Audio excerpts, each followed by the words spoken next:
토닝을 받고 하실 때는 좋은 결과를 얻을 수 있는 색소 병변이 뭐가 있는지에 대한 것을 정확하게 판단을 받으시고 이제 진행하시는 것이 좋고, 색소 병변이 두껍거나 양성 종양성 병변 같은 경우에는 피코 토닝을 계속 하시는 거는 솔직히 이제 의미가 없다고 이제 보셔야 되겠죠.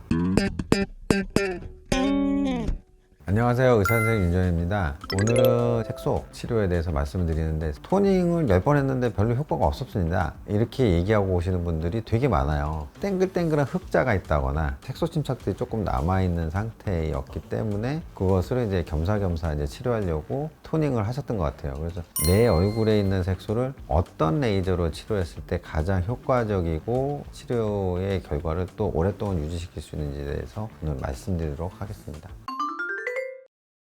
색소병변이라고 했을 때 이제 가장 대표적인 거는 기미고요. 갈색으로 있었던 거는 표피에 있는 색소들이 대부분이거든요. 표피 아래 진피가 있는데 그 진피에 혈관들이 늘어나 있어요. 그리고 기미가 있는 분들은 색소에 대한 치료를 접근하실 때 혈관 레이저를 이용해서 붉은기 치료를 같이 하셔야 되고요. 두 번째로 잡티라고 하는데 이제 흑자가 제일 많죠. 일광 흑자. 그것은 이제 뭐 리팟이라고 하는 흑자를 완치시키는 레이저가 나왔기 때문에 한 번에 제거를 할 수가 있고, 다른 일반적인 레이저로는 흑자가 제거가 잘 안 되는 이유 중에 하나는 흑자가 생각보다 병변이 두꺼워요. 진피 쪽으로 많이 파고 들어가 있는 부분도 있고, 과각하라 그래서 이제 상피층이 두꺼워지면서 두께가 위쪽으로도 형성이 많이 돼 있어서 또 레이저를 쐈을 때 일부만 이제 제거가 되는 문제도 있고, 멜라닌 색소가 좀 많은 흑자 같은 경우에는 이제 다른 레이저를 쐈을 때에 레이저를 많이 받아들여서 충분히 열 효과를 줘서 이제 병변을 제거하는 효과를 얻을 수가 있는데 반해서, 색소가 많이 없는 흐린 흑자 같은 경우에는 선택성이 아주 높은 화장대에 리팟을 이용하지 않았을 때는 아예 레이저 자체가 먹지 않는 경우도 있거든요. 그런 흑자들은 리팟을 하시라고 이제 권해드리고, 흑자의 사촌이라고 할 수 있는 검버섯이 있어요. 검버섯도 이제 리팟으로 제거할 수가 있는데, 검버섯의 두께가 너무 두꺼우면 검버섯의 일부를 태워서 없애버리고요. 밑에 층에 남은 것은 리팟을 이용해서 없애게 되면 흑자와 똑같은 이제 완치시킬 수 있는 결과를 얻을 수 있고, 흉이나 이런 부작용을 만들지 않는 좋은 치료가 될 수가 있습니다.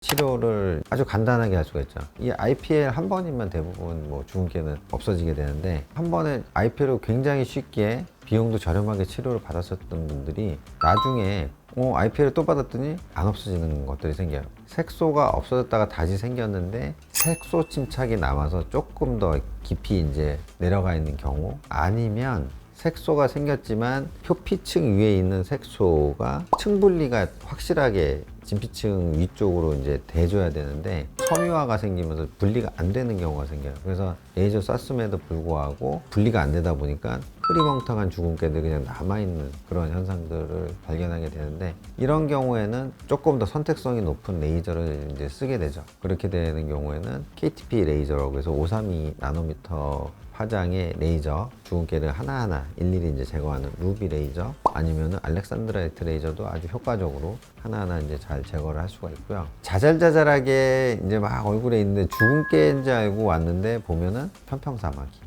요새 잠 못 자고 피곤하고 컨디션 안 좋았더니 어느 날 갑자기 봤더니 이거 뭐 얼룩덜룩하게 막 이렇게 되게 많이 생겼더라. 이렇게 이제 면역성이 안 좋아지고 바이러스에 대한 저항력이 이제 떨어진 경우에 번지는 경우가 있어요. 그래서 이제 사마귀 같은 경우에는 컨디션이 좋아지면 숫자가 줄기도 해요. 싹 다 없어져 주질 않기 때문에 그걸 또 일일이 또 제거를 해야 되는데, 이 경우에는 양성 종양이죠. 어분약의 레이저를 이용해서 편평사마귀를 이제 제거하시면 효과적으로 제거를 할 수가 있고요.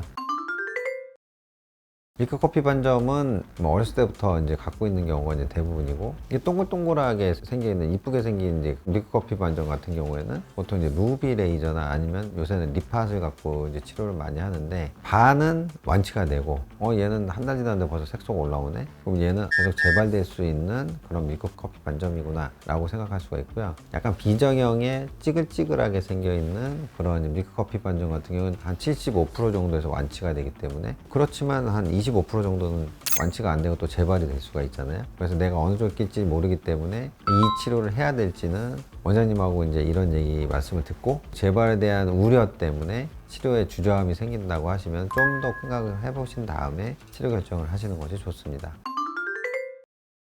피코도 프락셔널 모드가 있어요. 프락셀 레이저처럼 진피층을 개선시켜 갖고 모공도 개선시키고 피부 결, 흉터, 피부 톤 이런 것들을 이제 개선시키는 그런 역할도 피코가 하고 있습니다. 토닝 같은 경우에는 피부 톤이 어두우신 분들 같은 경우에 밝게 만들려고 토닝을 계속 받다 보면 탈색반이 생기는 경우가 있어요. 그래서 중간중간에 흰 반점들이 생기는 경우도 확인을 하실 수가 있고, 좀 세게 피코 토닝을 받게 되면 처음엔 막 밝아지는 것 같다가 칙칙하게 어두워지는 경우가 생길 수가 있죠. 토닝을 받고 하실 때는 좋은 결과를 얻을 수 있는 색소 병변이 뭐가 있는지에 대한 것을 정확하게 판단을 받으시고 이제 진행하시는 것이 좋고, 색소 병변이 두껍거나 색소만 없앤다고 해결되지 않은 양성 종양성 병변 같은 경우에는 피코 토닝을 계속 하시는 것은 솔직히 이제 의미가 없다고 이제 보셔야 되겠죠.